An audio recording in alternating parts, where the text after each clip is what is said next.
Livro Jesus Cristo nos seus mistérios, Dom Columba Mármio. Capítulo 18. Jesus Cristo, coroa de todos os santos, festa de todos os santos. Deus pôs todas as coisas sob os pés do seu Filho, constituindo o chefe de toda a Igreja, que é o seu corpo e a sua plenitude. Essas linhas de São Paulo indicam-nos o mistério de Cristo, considerado no seu corpo místico, que é a Igreja.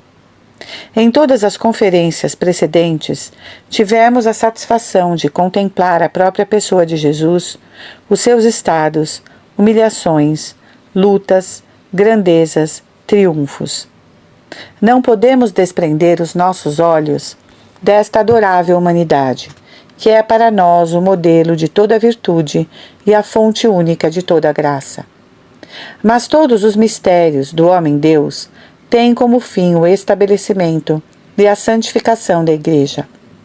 Por nós, homens, e para a nossa salvação, Jesus Cristo veio para constituir uma sociedade que pudesse aparecer diante dele, gloriosa, sem mancha, nem ruga, santa, imaculada. Tão estreita e íntima é a união contraída com ela, que ele é a cepa e ela os ramos. Ele a cabeça e ela o membro. Ele o esposo e ela a esposa. Assim unidos, formam o que Santo Agostinho tão justamente chama de Cristo total. Cristo e a Igreja são inseparáveis. Não se concebe um sem o outro. Por isso, ao terminar estas conferências sobre a pessoa de Jesus e seus mistérios, devemos falar-vos dessa sociedade que São Paulo chama de complemento de Cristo, sem a qual o mistério de Jesus não atinge a sua perfeição. Como sabeis, neste mundo, esta união inefável opera-se na fé, pela graça e pela caridade. Consuma-se nos esplendores dos céus e na visão beatífica. Eis porque, ao fim do ciclo que se propõe percorrer, a liturgia celebra com uma festa solene, a de todos os santos, a glória do reino de Jesus. Reúne no mesmo louvor toda a multidão da sociedade dos eleitos para exaltar o seu triunfo e glória, incitando-nos, ao mesmo tempo, a seguir-lhes o exemplo, para compartilharmos da sua felicidade. É que esta sociedade é una, como Jesus Cristo é um. Ao tempo deve seguir-se a eternidade. Neste mundo, as almas suspiram a perfeição, mas o termo não se encontra senão nesta sociedade gloriosa. Além disso, o nosso grau de beatitude mede-se pelo grau de caridade que atingimos na hora em que deixamos este mundo. Explicar-vos-ei, em primeiro lugar, as razões que temos para atender a esta beatitude celeste e veremos em seguida os meios de consegui-la. Motivos que temos de tender para a santidade, a vontade de Deus e o preço infinito com que Jesus pagou a nossa perfeição. A primeira razão que temos para aspirar à santidade é a vontade de Deus. Deus quer não só que nos salvemos, mas também que sejamos santos. E qual o motivo desta vontade de Deus? É que Ele próprio é santo. Serei santo porque eu sou santo. Deus é a própria santidade, e Ele quer que nós, como suas criaturas, reproduzamos a sua imagem. Mais ainda, quer que na nossa qualidade de filhos, sejamos perfeitos como Ele, nosso Pai Celeste, é perfeito. É o preceito de Jesus. Deus encontra a sua glória na nossa santidade. Não esqueçamos nunca esta verdade. Cada grau de santidade a que chegarmos, cada sacrifício que fizermos para adquiri-la, cada virtude que com seu brilho ornar a nossa alma, será eternamente uma glória para Deus. Diariamente cantamos, e parece-me que cada dia com mais satisfação: só vós sois santo, ó Jesus Cristo, e por isso sois a grande glória de Deus. Durante toda a eternidade, Jesus Cristo dará uma glória infinita ao Pai, mostrando-lhe as suas 5 chagas, magnífica expressão de soberana fidelidade e perfeito amor com que sempre cumpriu o que o Pai reclamava dele. O mesmo se dá com os santos. Estão diante do trono de Deus e incessantemente lhe dão alegria. O zelo ardente dos apóstolos, o testemunho dos mártires, purpureado de sangue, a profunda ciência dos doutores e a radiante pureza das virgens constituem homenagens agradáveis a Deus. Nesta multidão que ninguém pode contar, cada santo brilha com particular fulgor, e Deus olhará com eterna complacência para os esforços, lutas e vitórias de cada um, que são como troféus aos pés de Deus, que honram as suas infinitas perfeições e reconhece os seus direitos. É, portanto, para nós uma ambição legítima trabalhar com todas as forças para adquirir esta glória que Deus recebe da nossa santidade.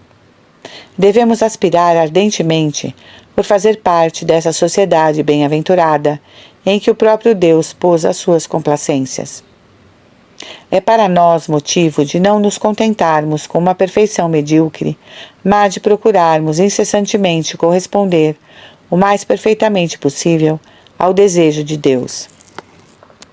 Outra razão é que quanto mais elevada for nossa santidade, mais exaltaremos o valor do sangue de Jesus.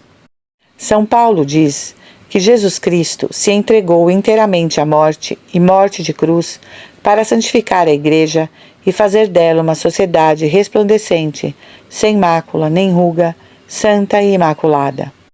Foi este o fim do seu sacrifício. Ora, uma das causas mais vivas de aflição para o coração de Jesus durante a agonia no Horto das Oliveiras foi a perspectiva da inutilidade do seu sangue para tantas almas que haviam de rejeitar o dom divino. Que proveito vos resultará de retomar-me à vida de minha descida ao túmulo? Jesus Cristo compreendia que uma só gota daquele sangue seria suficiente para purificar o mundo e santificar multidões de almas. Mas, para obedecer ao Pai, consentiu, com indizível amor, em derramar até a última gota deste sangue que continha a virtude infinita da divindade. E, no entanto, temos de dizer: que utilidade resultou do derramamento deste sangue? A grande ambição que faz palpitar o coração de Jesus é glorificar o Pai. Por isso, o seu mais veemente desejo era dar a vida para atrair ao Pai inúmeras almas que produzissem muitos frutos de vida e de santidade. Nisto é glorificado meu Pai, para que deis muito fruto e vos torneis meus discípulos. Mas quantos há que compreendam o ardor do amor de Jesus? Quantos correspondem aos desejos do seu coração? Tantas almas que não cumprem as leis divinas. Algumas guardam os mandamentos, mas pouquíssimas são as que se entregam a Jesus e à ação do seu Espírito, com essa plenitude que leva à santidade. Felizes das almas que se abandonam sem reserva à vontade divina. Inteiramente unidas a Cristo, que é a videira, produzem abundantes frutos e glorificam o Pai Celeste. Proclamam, sobretudo, a virtude do sangue de Jesus. Qual é o cântico entoado pelos eleitos, que São João nos mostra no Apocalipse, prostrados diante do Cordeiro? Fostes imolado, e pelo vosso sangue nos resgatastes para Deus de toda a tribo, de toda a língua, de todo o povo, de toda a nação. A vós glória e louvor. Os santos confessam que são troféus do sangue do Cordeiro, troféus tanto mais gloriosos quanto mais eminente a sua santidade.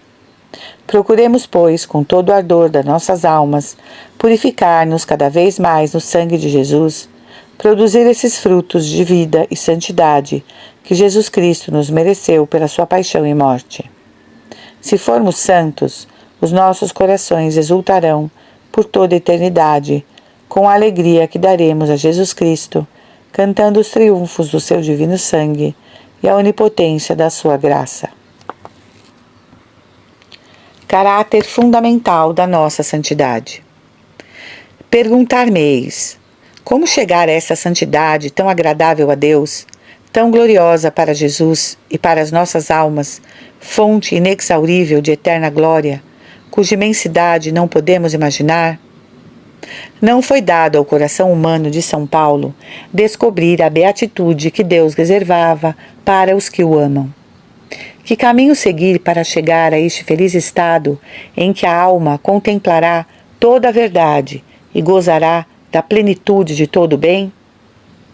Esta pergunta é de capital importância, mas antes de respondê-la, quero indicar o caráter próprio da nossa santidade. Com efeito, não podemos escolher com toda a segurança o nosso caminho sem primeiro termos reconhecido o fim a atingir. E se compreendermos bem o caráter que no plano de Deus deve revestir a nossa santidade, o caminho a seguir para lá chegarmos não terá segredos para nós. Qual é então esse caráter? Qual a qualidade essencial que Deus reclama da nossa perfeição? É ser sobrenatural. Conheceis esta verdade que longamente expliquei em outra parte. É porém tão vital que será importante voltarmos a ela por uns instantes. Como vos tenho dito muitas vezes, a aurora das misericórdias divinas para conosco data da escolha eterna que Deus, livre e amorosamente, fez de nós para que fôssemos santos. Nos escolheu nele, antes da criação do mundo, para sermos santos. Consideremos por um momento esta eleição. Sabemos que o Eterno Pai contemplou sempre e contempla incessantemente o Verbo, o Filho. Nele vê-se totalmente a si mesmo, com as suas infinitas perfeições, pois este Verbo único exprime, numa linguagem divina, tudo o que Deus é. Os nossos pensamentos são finitos, limitados, mesquinhos, e para os exprimirmos, temos de recorrer a uma grande variedade de palavras. Deus, com uma só palavra, exprime de uma só vez o seu pensamento que é infinito. Compreende-se a si próprio no Verbo. Para conhecermos cabalmente uma coisa, diz São Tomás, devemos conhecer as múltiplas imitações de que essa coisa é suscetível. Deus, que se compreende perfeitamente a si próprio, vê no Verbo todos os diferentes modos porque as criaturas poderão refletir ou reproduzir as suas perfeições. Deus não lançou as coisas no espaço ao acaso, não criou por virtude de uma força cega. Inteligência infinita, fez tudo segundo os planos concebidos na sua eterna sabedoria. Ao contemplar o Verbo, Deus vê, com um único olhar, a multidão ilimitada dos seres possíveis, e desde toda a eternidade, decidiu escolher, nesta multidão, criaturas que em si realizassem e manifestassem exteriormente, posto que em medida limitada, as infinitas perfeições do Verbo. Na ordem atual da economia divina, Deus previu que o homem, a quem fizera rei da criação terrestre, não se conservaria à altura da sua eleição e se afastaria do plano traçado pelo Criador para o unir a si. A sabedoria divina não foi tomada de improviso. Para levantar o homem decaído, o seu pensamento deteve-se, antes de mais nada, naquele que São Paulo chama o primogênito de toda a criatura, o Verbo encarnado. O Pai contemplou o Verbo encarnado, viu nesta humanidade hipostaticamente unida à divindade o resumo, a síntese cabal de toda a perfeição criada. Revelou-nos no Tabor que este homem-Deus era a obra-prima dos seus pensamentos e o objeto das suas complacências. Esta humanidade de Cristo exprime exteriormente o Verbo divino sob forma terrestre. Foi escolhida livremente por amor. Mas há mais. Deus quis dar ao seu Cristo um cortejo, a multidão inumerável, os santos. Os santos são reproduções do Verbo, sob uma forma menos perfeita. Cada um de nós encontra o seu ideal no Verbo. Cada um de nós devia ser para Deus uma interpretação especial de um dos aspectos infinitos do Verbo. Por isso cantamos de cada santo. Não se encontrou outro semelhante a ele. Não há dois santos que interpretem e manifestem Jesus Cristo com igual perfeição. Quando estivermos no céu, contemplaremos no meio de indizível alegria a Trindade Beatíssima. Veremos o Verbo, o Filho proceder do Pai, como protótipo de toda a perfeição possível. Veremos que Deus associou ao seu Cristo outros tantos irmãos, que em si reproduzem as perfeições divinas, manifestadas e tornadas tangíveis na humanidade de Cristo. De modo que Jesus Cristo é o primogênito de uma multidão de irmãos que devem ser semelhantes a Ele. Nunca nos esqueçamos dessas palavras de São Paulo. Deus escolheu-nos em seu Filho Jesus. Neste decreto eterno, encontramos a origem da nossa verdadeira grandeza.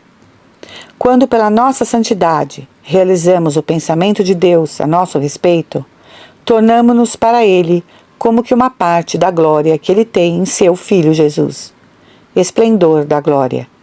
Somos como que o prolongamento, os raios desta glória, quando nos esforçamos, cada qual em seu lugar e a seu modo, por interpretar e realizar em nós o ideal divino, cujo exemplar único é o Verbo encarnado.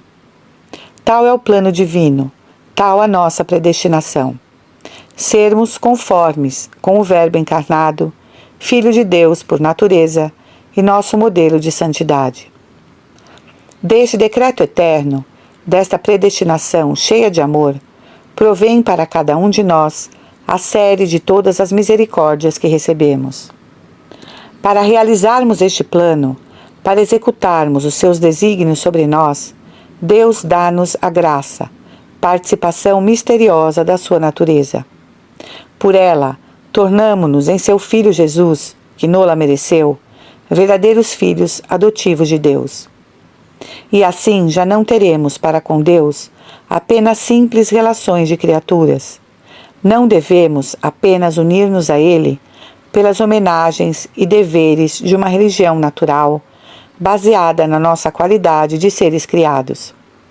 Sem nada destruir destas relações, nem diminuir destes deveres, entramos em relações mais íntimas com Deus, relações de filhos, que criam em nós deveres especiais para com um Pai que nos ama. Sede, pois, imitadores de Deus, como filhos muito amados.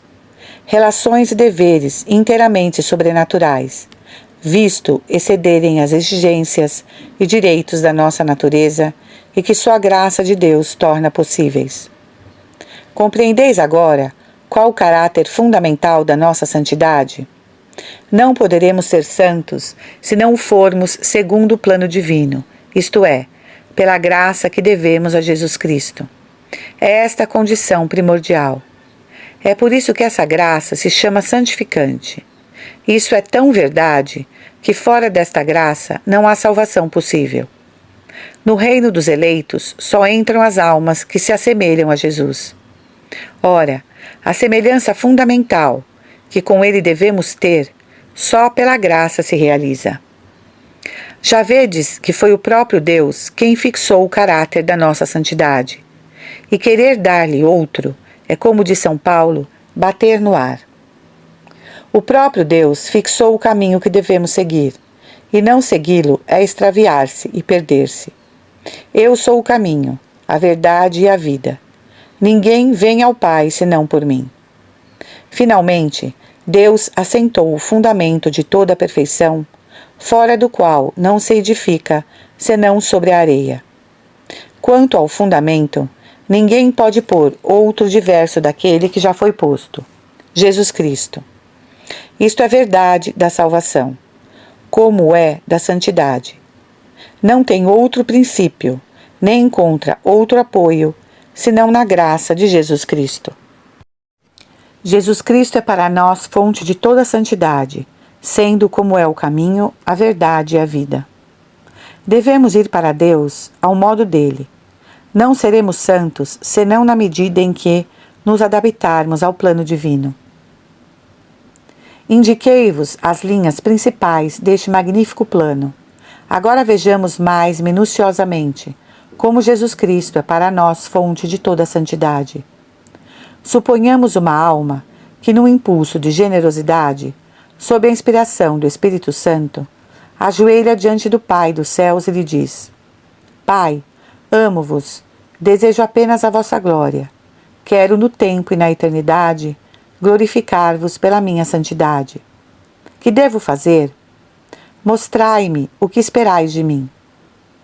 Que lhe responderia o Pai? Mostrar-lhe-ia o seu Filho Jesus Cristo e dir-lhe-ia: Eis aqui o meu Filho dileto, o objeto das minhas complacências. Ouve-o. Depois, retirar-se-ia, deixando aquela alma aos pés de Jesus. E que nos diz Jesus? Eu sou o caminho, a verdade e a vida. 3 palavras de sentido muito profundo que eu quisera meditar convosco e que deveriam ficar gravadas no fundo dos nossos corações. Desejas ir para o Pai? Pergunta Jesus. Queres unir-te àquele que é a fonte de todo o bem e o princípio de toda a perfeição? Muito bem. Sou eu quem faz nascer esse desejo no teu coração, mas não o podes realizar senão por mim. Como sabeis, há uma distância infinita entre a criatura e o Criador, entre aquele que tem o ser só por participação e aquele que é o ser subsistente por si mesmo. Tomai o anjo mais elevado nas hierarquias celestes. Entre ele e Deus há um abismo que força alguma criada pode transpor. Deus, porém, lançou uma ponte sobre este abismo. Jesus Cristo, homem-Deus, liga o homem a Deus. O Verbo se faz carne. Nele, uma natureza humana está unida à divindade. As duas naturezas, divina e humana, estão unidas num amplexo tão íntimo e indissolúvel que há uma só pessoa, a do Verbo, na qual subsiste a natureza humana. O abismo de separação está suprimido. Jesus Cristo, como Deus que é, um com o Pai, é o caminho que nos conduz a Deus. Portanto, se queremos ir a Deus, esforcemo-nos por ter uma fé ilimitada no poder que Jesus tem de nos unir ao Pai. Pois que diz nosso Senhor: Pai, quero que onde eu estiver, estejam também os meus discípulos. E onde está Cristo? No seio do Pai. Quando a nossa fé é viva e nos entregamos inteiramente a Jesus, Ele arrasta-nos consigo, faz-nos entrar, ensino patris. Porque Jesus é ao mesmo tempo o caminho e o termo. É o caminho pela sua humanidade e o termo pela sua divindade. É isso que torna esse caminho tão seguro. É perfeito e contém em si o próprio termo. É coisa excelente fazer na oração atos de fé, na virtude onipotente que Jesus tem de nos levar para o Pai. Ó Cristo Jesus, creio que sois verdadeiro Deus e verdadeiro homem, que sois um caminho divino de infinita eficácia para me fazer transpor o abismo que me separa de Deus. Creio que a vossa santa humanidade é perfeita, tão poderosa que pode, apesar das minhas misérias, faltas e fraquezas, atrair-me para onde vós estás, para o seio do Pai. Fazei que eu ouça as vossas palavras, siga os vossos exemplos e nunca me separe de vós. É uma graça preciosa ter encontrado o caminho que conduz ao termo, mas é preciso também caminhar na luz. Esse termo é sobrenatural, superior às nossas forças criadas, por isso a luz que deve banhar o nosso caminho, com a sua claridade, deve igualmente vir-nos do alto.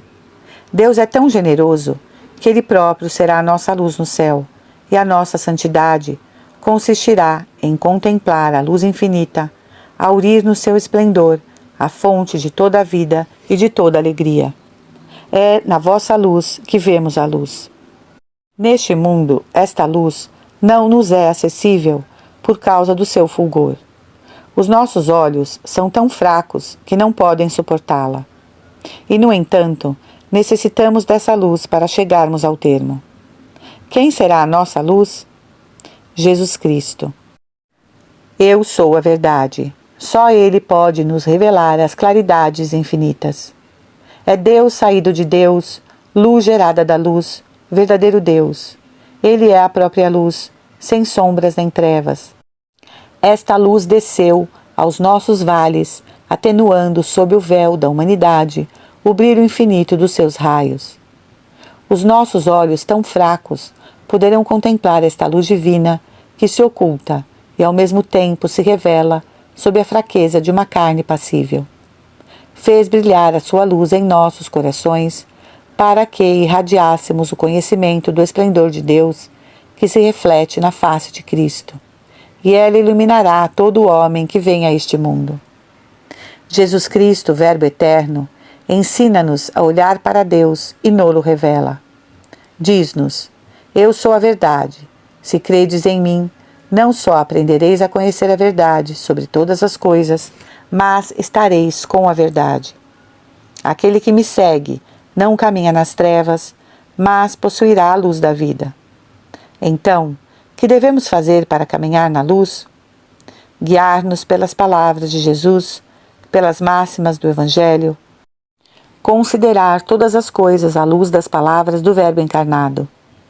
Jesus Cristo nos diz, por exemplo, que os bem-aventurados que possuem o reino são os pobres de espírito, os mansos, os que choram, os corações puros, os pacíficos, os que sofrem perseguição por amor da justiça.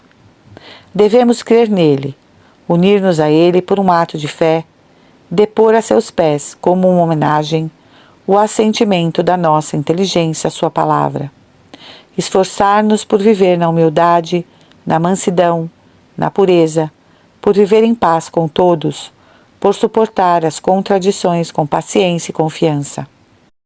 Se vivermos assim na fé, o Espírito de Cristo apossar-se-á pouco a pouco da nossa alma, a qual, afastando as luzes puramente naturais do seu juízo próprio, tudo verá pelos olhos do Verbo.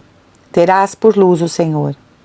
Vivendo na verdade, irá sempre avançando no caminho.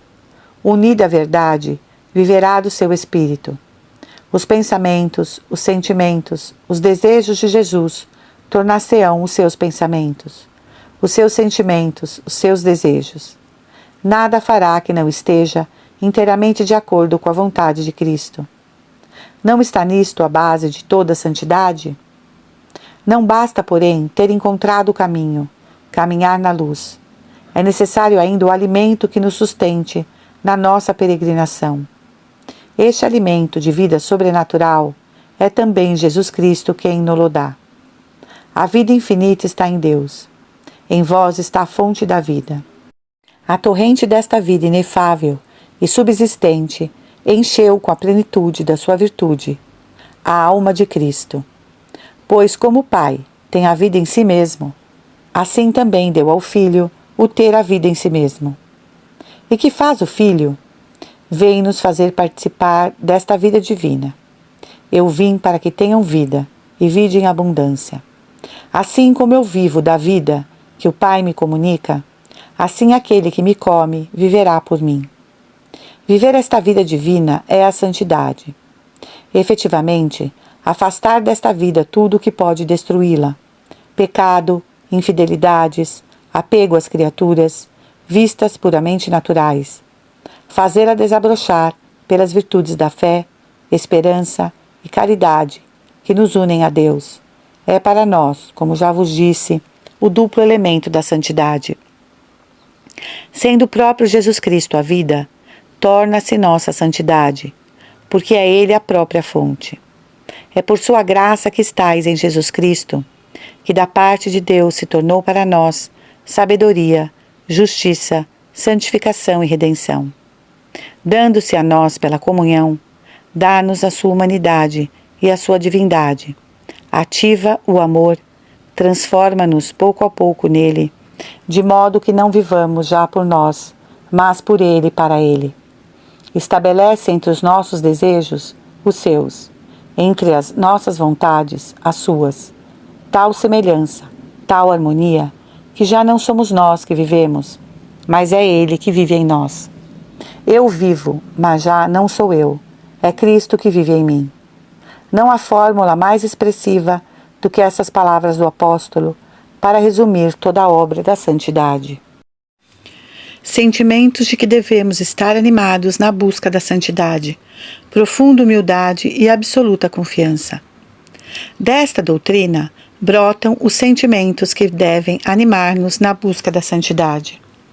profunda humildade em razão da nossa fraqueza, confiança absoluta em Jesus Cristo. A nossa vida sobrenatural oscila entre dois polos. De um lado, devemos ter a convicção íntima da nossa incapacidade para atingir a perfeição sem o auxílio de Deus, e do outro, devemos estar possuídos de inabalável esperança de tudo encontrarmos na graça de Jesus Cristo. Porque é sobrenatural, porque Deus, soberanamente Senhor dos seus desígnios e dos seus dons, a colocou acima das exigências e direitos de toda a natureza criada, a santidade a que somos chamados é inacessível sem a graça divina. Nosso Senhor o disse: sem mim nada podeis fazer. Santo Agostinho observa que Jesus Cristo nos diz: sem mim não podeis fazer grande coisa. Mas sim, sem mim nada podeis fazer, que nos leve à vida eterna. São Paulo explicou minuciosamente essa doutrina do nosso Divino Mestre. Somos incapazes de, por nós mesmos, ter um só pensamento que valha para o céu. Neste ponto, todo o nosso poder vem de Deus. É Ele quem nos dá o poder de querer e de levar todas as coisas ao seu fim sobrenatural. Assim, sem a graça divina, nada podemos fazer pela nossa santidade. Devemos então desanimar? Pelo contrário, a convicção íntima desta incapacidade não deve levar-nos ao desânimo, nem servir de desculpa à nossa preguiça. Se nada podemos sem Cristo, com Ele tudo podemos. Tudo posso naquele que me conforta. Sejam quais forem as nossas provações, dificuldades, fraquezas, podemos por Jesus Cristo chegar à mais elevada santidade. Por quê? Porque nele estão contidos todos os tesouros de ciência e sabedoria. Porque nele habita a plenitude da divindade. E porque, sendo nosso chefe, tem o poder de nos tornar participantes desses tesouros. Todos nós recebemos da sua plenitude graça sobre graça, de tal modo que em matéria de graças nada nos falta. Não vos falta dom algum. Que confiança não nos dá a fé nestas verdades? Jesus Cristo pertence-nos, nele encontramos tudo. Como não nos dará também com ele todas as coisas? O que há então que possa impedir-nos de ser santos? Se no dia do juízo final Deus nos perguntar: por que não atingistes a santidade a que eu vos chamava? Não poderemos responder: Senhor, a minha fraqueza foi enorme, as dificuldades insuperáveis, as provações acima das minhas forças. Pois Deus nos replicará: por vós mesmos é certo que nada podíeis fazer, mas eu dei-vos o meu Filho. Nele nada vos faltou do que vos era necessário. A sua graça é onipotente, e por ela podíeis unir-vos à própria fonte da vida. É tão verdade isto. Um grande gênio, talvez o maior que o mundo jamais conheceu, um homem que passou a sua mocidade nos desregramentos, que esvaziou a taça dos prazeres, cujo espírito se deixou prender a todos os erros do seu tempo, Agostinho, vencido pela graça, converteu-se e chegou a uma sublime santidade. Um dia, é ele quem o conta, solicitado pela graça, mas preso ainda por suas más inclinações, via meninos, donzelas, virgens brilhar pela pureza, viúvas veneráveis por suas virtudes, e parecia-lhe ouvir um meigo convite que lhe dizia: o que fazem estes meninos, estas virgens, não poderás tu fazê-lo também? O que eles são, não o poderás tu também ser? E apesar do turbilhão das paixões, dos longos hábitos do vício, Agostinho entregou-se à graça, e a graça fez dele, para toda a eternidade, um dos mais magníficos troféus. Quando celebramos a solenidade dos santos, devemos repetir em nosso íntimo as palavras que Santo Agostinho ouvia. Que motivos temos nós para não tender para a santidade? Oh, bem sei, cada um é tentado a dizer: tenho tal dificuldade, sinto tal contradição, não poderei ser santo. Mas podeis estar certos de que todos os santos encontraram a mesma dificuldade, sentiram a mesma contradição, e outros ainda muito maiores que as vossas. Assim, pois, ninguém pode dizer: a santidade não é para mim. O que pode torná-la impossível? Deus deseja para nós, quer que sejamos santos para a sua glória e para a nossa alegria. Esta é a vontade de Deus, a vossa santificação. Deus não brinca conosco. Quando nosso Senhor nos diz: sede perfeitos, sabe o que reclama de nós e que nada nos exige acima das nossas forças, uma vez que nos apoiemos na sua graça. Aquele que pretendesse lá chegar por suas próprias forças, cometeria o pecado de Lúcifer, que dizia: eu me elevarei, colocarei o meu trono nos céus, serei semelhante ao Altíssimo. Satanás foi abatido e precipitado no abismo. Mas nós, que diremos? Que faremos? Teremos a mesma ambição que este orgulhoso? E desejaremos chegar ao mesmo termo visado por este soberbo? Mas, ao passo que ele o pretendia conseguir por si mesmo, nós proclamamos que sem Jesus Cristo nada podemos. Diremos que é por ele e com ele que podemos entrar nos céus. Ó Jesus, tenho tanta fé em vós, que vos creio poderoso o suficiente para fazerdes o prodígio de elevar uma criatura ínfima como eu, não só até as hierarquias dos anjos, mas até o próprio Deus. É unicamente por vós que podemos atingir essas culminâncias divinas. Aspiro com toda a minha alma a essa sublimidade a que nos predestinou o vosso Pai.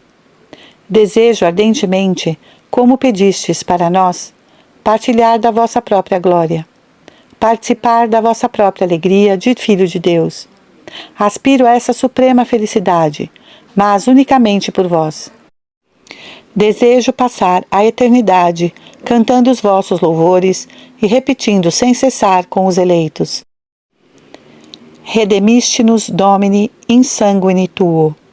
Sim, Senhor, fostes vós que nos salvastes. Foi o vosso precioso sangue derramado sobre nós que nos abriu as portas do vosso reino, nos preparou um lugar na incomparável sociedade dos vossos santos. A vós louvor, honra e glória para sempre. A alma que vive sempre nestes sentimentos de humildade e confiança dá grande glória a Jesus Cristo, porque toda a sua vida é o eco desta palavra do Salvador. Sem mim nada podeis fazer. Porque proclama que Ele é a fonte de toda a salvação e de toda a santidade, e assim lhe dá toda a glória. Ó Deus, diremos com a Igreja, numa das suas mais admiráveis orações: creio que sois todo-poderoso, que a vossa graça é eficaz para me elevar, apesar de miserável como sou, a um alto grau de santidade. Creio que sois igualmente misericórdia infinita, e que se muitas vezes vos abandonei, o vosso amor cheio de bondade nunca me abandona. É de vós, ó meu Deus, Pai Celeste, que vem todo o dom de perfeição. É a vossa graça que faz de nós servos fiéis, que vos são agradáveis por obras dignas da vossa majestade e do vosso louvor. Fazei que, desapegado de mim mesmo e das criaturas, possa correr sem embaraço pelo caminho da santidade, onde o vosso Filho, qual gigante, nos precede, para que por ele e com ele possa alcançar a felicidade que nos prometestes.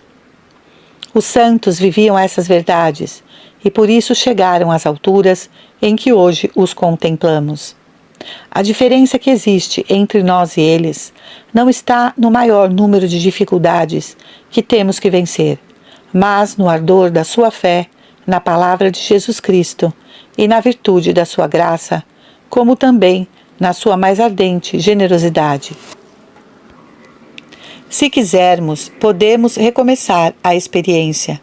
Jesus Cristo é sempre o mesmo, igualmente poderoso e magnânimo na distribuição da sua graça. Só em nós encontra obstáculos à efusão dos seus dons. Almas de pouca fé, por que duvidamos de Deus, do nosso Deus? Conclusões práticas: venerar os santos invocá-los, procurar imitá-los, permanecendo unidos a Jesus Cristo e não nos deixar vencer pelas misérias e provações. Que conclusões práticas tiraremos destas benéficas verdades da nossa fé? Primeiro, devemos celebrar com todo o fervor as solenidades dos santos. Honrar os santos é proclamar que eles são a realização de um pensamento divino, obras-primas da graça de Jesus. Deus põe neles a sua complacência, porque são os membros, já gloriosos, do seu amado Filho. Fazem parte já daquele reino resplandecente, conquistado por Jesus para a glória do Pai. Deles fizeste, para nosso Deus, um reino. Depois, devemos invocá-los. É certo que Jesus Cristo é o nosso único mediador. Um só Deus, um só mediador entre Deus e os homens, diz São Paulo. É só por ele que temos acesso junto do Pai. No entanto, Jesus Cristo, não para diminuir a sua mediação, mas para dilatá-la, quer que os príncipes da corte celestial lhe apresentem os nossos votos, que ele mesmo apresentará ao Pai. Além disso, os santos têm o mais ardente desejo do nosso bem. No céu contemplam a Deus. A vontade deles está inefavelmente unida à sua. Por isso querem, como ele, a nossa santificação. Depois formam conosco um só corpo místico, e por isso, segundo a expressão de São Paulo, somos membros uns dos outros. Tem para conosco uma caridade imensa, aurida na sua união com Jesus, único chefe desta sociedade de que eles são o escol e na qual Deus marcou o nosso lugar. A estas relações de homenagens e orações que nos unem aos santos, devemos acrescentar os nossos esforços para nos tornarmos semelhantes a Ele. O nosso coração deve estar animado não dessas veleidades inconstantes que nada conseguem, mas de um desejo firme e sincero de perfeição, de uma vontade eficaz de corresponder aos desígnios misericordiosos da nossa predestinação divina em Jesus, segundo a medida do dom de Cristo. E que é preciso para isso? Que meios empregaremos para realizar uma obra tão considerável, tão gloriosa para Cristo e tão fecunda para nós? Conservar-nos sempre unidos a Jesus Cristo. Ele mesmo o disse: quereis produzir abundantes frutos? Chegar à grande santidade? Permanecei em mim, como os ramos permanecem unidos à videira. E como nos conservaremos unidos a Ele? Primeiro, pela graça santificante, que nos faz membros vivos do seu corpo místico.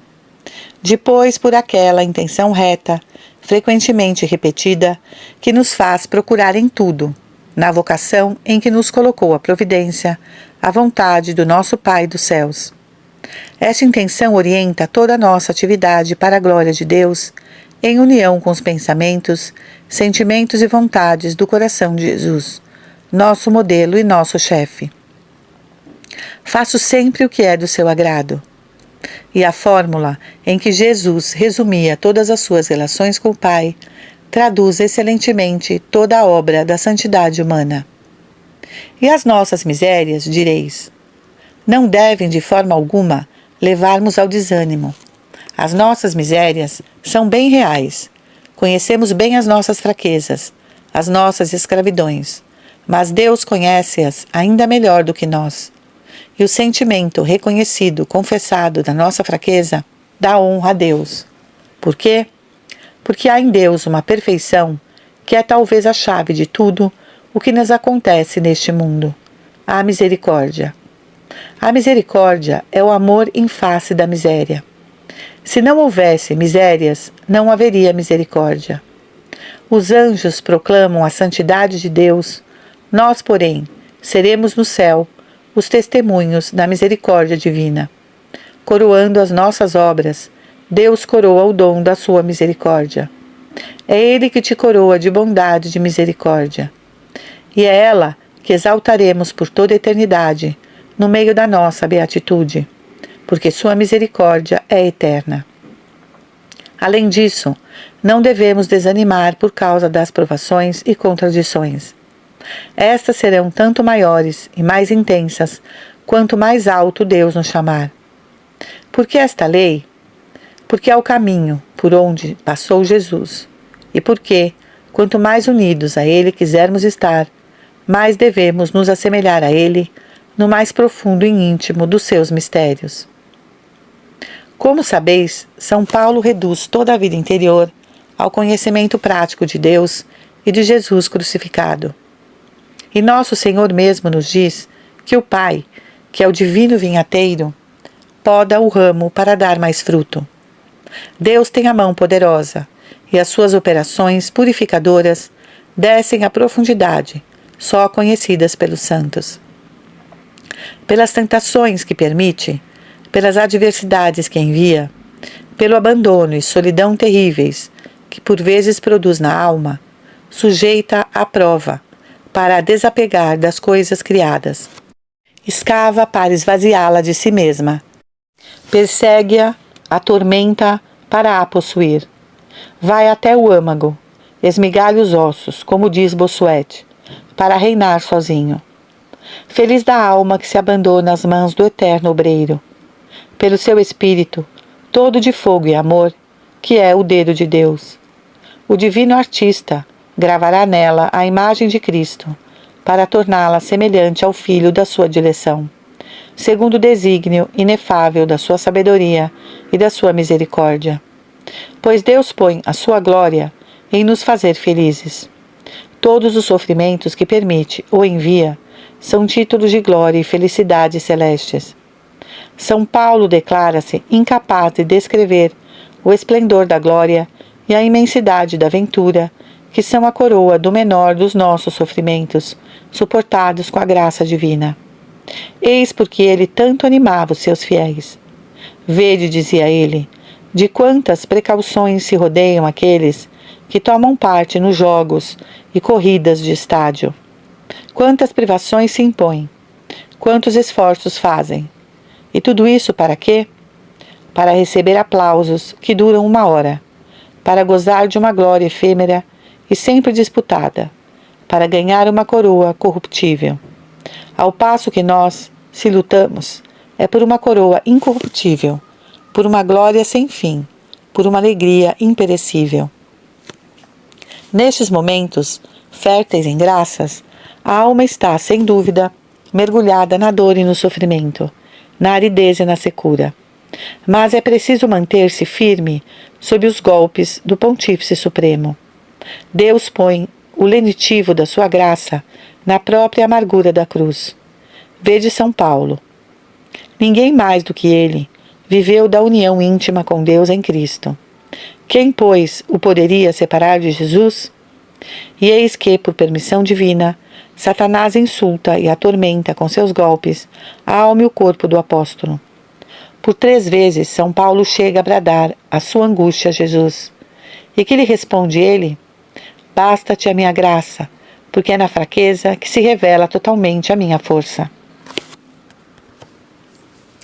O fim do plano eterno da nossa santidade é exaltar o poder da graça de Jesus. E aqui abordamos um ponto como não se encontraria melhor para terminar essa conferência. Qual é a razão profunda dessa admirável disposição da providência que determina que a obra da nossa santidade se elabore na fraqueza e nas provações? Dizia São Paulo: é a graça que deveis à vossa salvação, e não as vossas próprias obras, para que ninguém se glorie de si mesmo. Quem merece então todo louvor? A quem devemos a glória da nossa santidade? A Jesus Cristo. Ao expor o plano divino aos seus caros fiéis de Éfeso, o apóstolo indica-lhes o fim supremo com essas palavras: Deus ordenou assim de antemão todas as coisas, para que fosse exaltada a munificência da sua graça. Foi para manifestar aos olhos de todos as abundantes riquezas da sua graça que Deus nos predestinou a sermos coerdeiros do seu Filho. Neste mundo, tudo devemos a Jesus, que pelos seus mistérios nos mereceu todas as graças de justificação, de perdão e de santificação de que temos necessidade. Jesus Cristo é o princípio da nossa perfeição. Como a cepa distribui a seiva nutritiva pelos ramos para os tornar frutíferos, assim Jesus Cristo derrama incessantemente a sua graça por todos aqueles que lhe estão unidos. É esta graça que anima os apóstolos, ilumina os doutores, sustenta os mártires, torna constantes os confessores, adorna as virgens com a sua incomparável pureza. No céu, toda a glória dos santos procede igualmente desta mesma graça. Todo o esplendor do seu triunfo se alimenta nesta fonte única. Por estarem tintas do sangue do Cordeiro, é que as vestes dos eleitos são tão resplandecentes, e o grau da sua santidade mede-se pelo grau de semelhança com o divino modelo. Por isso, no princípio desta magnífica solenidade de todos os santos, em que se reúnem num só louvor todos os eleitos, a Igreja convida-nos a adorar aquele que, sendo seu Senhor, é ao mesmo tempo a sua coroa.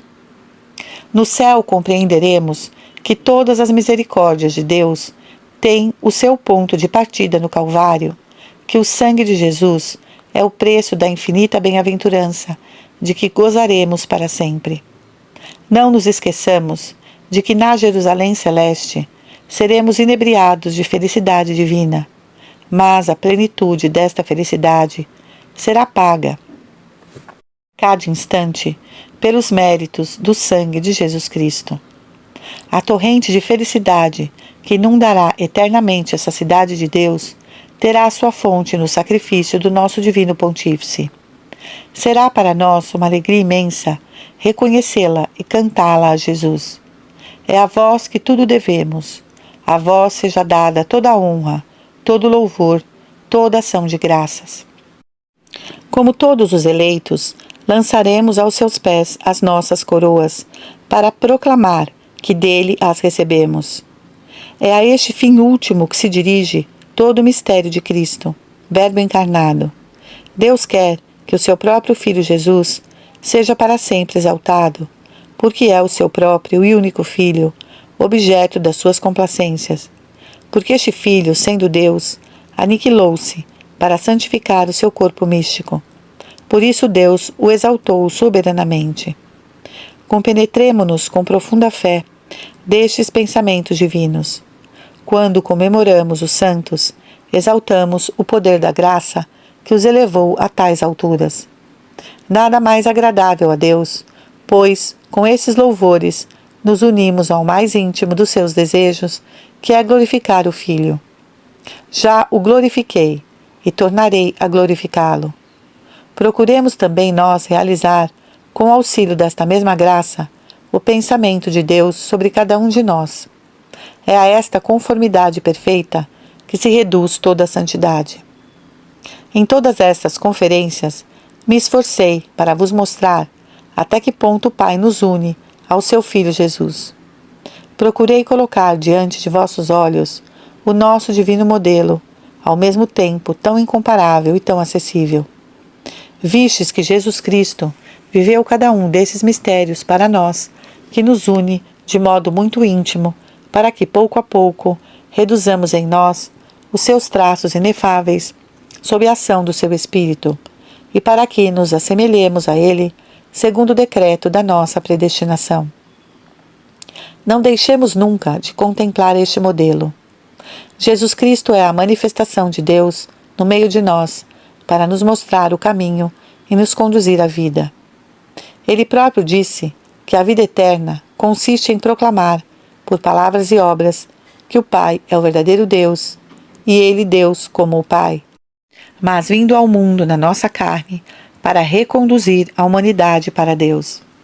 Se durante a nossa existência seguirmos fielmente Jesus, se em cada ano o contemplarmos com fé e amor no ciclo dos seus mistérios, procurando imitá-lo e conservar-nos unidos a Ele, podemos estar certos de que a oração incessante que Ele dirige por nós ao Pai, na sua qualidade de único mediador, será ouvida. Pelo seu Espírito, gravará em nossas almas a sua imagem viva, E o Pai reconhecer-nos-á, no último dia, como membros do Filho da sua predileção, e far-nos-á coerdeiros seus. Entraremos nessa sociedade que Jesus Cristo, nosso divino chefe, quis constituir pura e resplandecente. No dia do triunfo final, deve, segundo a expressão de São Paulo, apresentar este reino ao Pai, como maravilhoso troféu da sua graça onipotente. Assim, possamos todos nós juntar-nos neste reino, para a maior alegria das nossas almas e glória do nosso Pai dos céus.